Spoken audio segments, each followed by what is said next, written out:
Ladies and gentlemen, welcome to It's Rainmaking Time. This is Kim Greenhouse.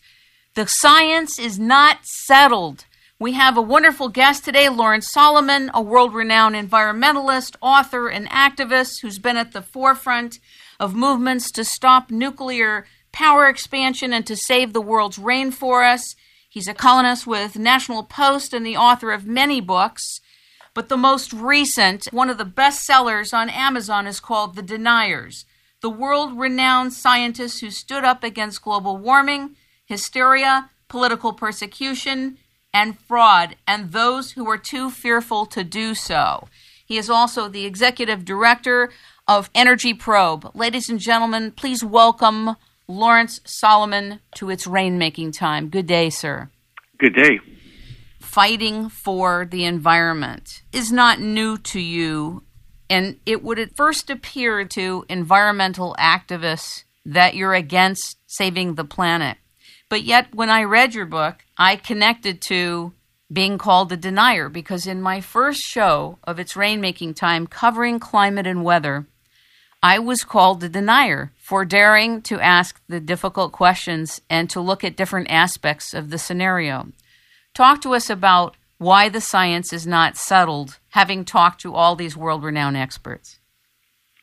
Well, it's not settled because there's simply no unanimity. If you canvass the views of top experts around the world, you realize that there's a dispute about whether the Arctic ice is melting in any unusual way, or if it's really business as usual. There's dispute about Antarctic melting. There's dispute about the oceans rising. There's dispute about glaciers melting. There's dispute about whether the planet is even warming. There's this dispute about the validity of the models. There's dispute, in fact, in virtually every area that the global warming doomsayers claim is beyond dispute.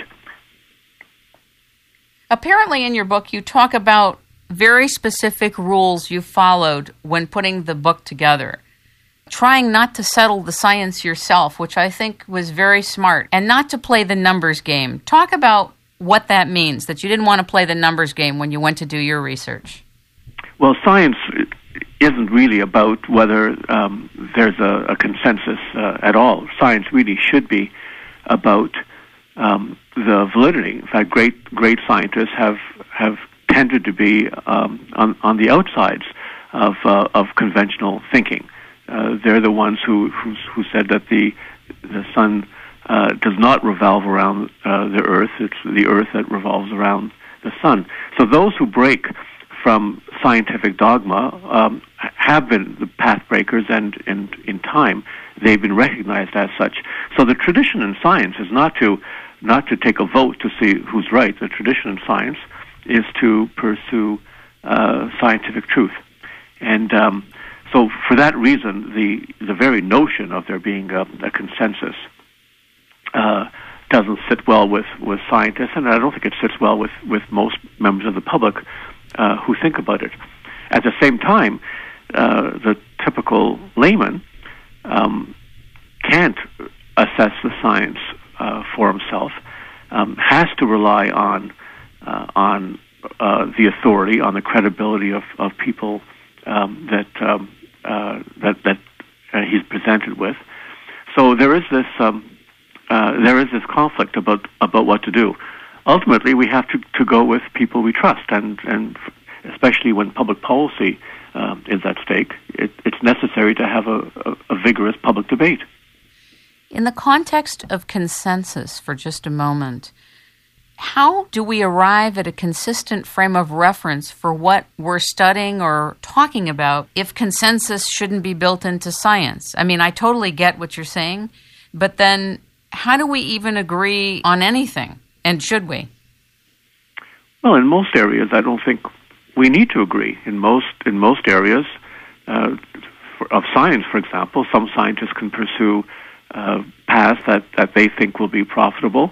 Others other paths that where they think that they'll be able to get valid results, and there'll be a competition among different competing theories in science, and over time, that'll be sorted out, and we'll have an idea of where the truth lies. Do you think it could be said that the more we need to have a consensus in science, that it's almost like a barometer? The more we have to have a consensus, and that's forced, the less likely true discovery can happen and be made manifest and available. I think that's an important insight. In most spheres of life, we don't expect everyone to agree to be on the same bandwagon. In science, we haven't expected that in the past. But when we do expect it, when we do try to enforce a dogma on science, we do end up with untoward results, and those results it can be seen in the regular economy as well as the market of ideas.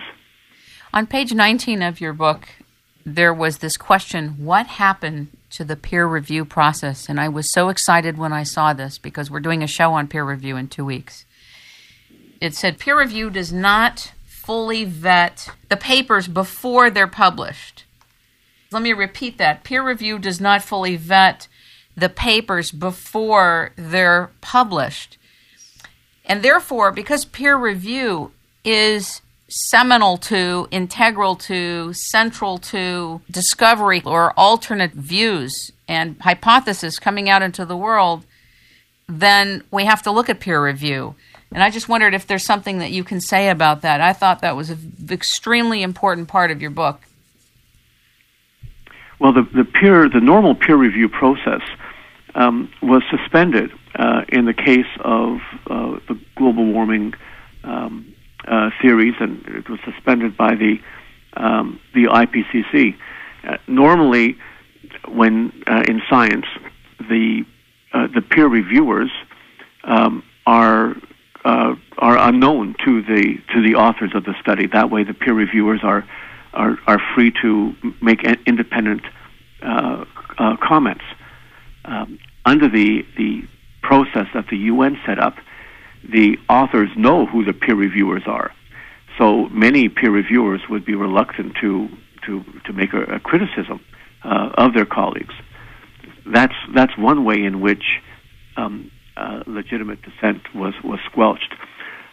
Another aspect to peer review is that when an author receives criticisms, he's expected to respond to them and to give answers for why he's accepting or rejecting them. In the process that the UN set up, that wasn't the case. The authors could really act on their own to decide what they would accept or reject. They didn't have to answer criticism. So in effect, the United Nations process turned the peer review process on its head. The extent to which it did that was actually greater than I realized when I initially wrote my book. Only recently, with the ClimateGate emails that came out, did it become clear that often there was not only no peer review, but not even any real science behind a lot of the claims.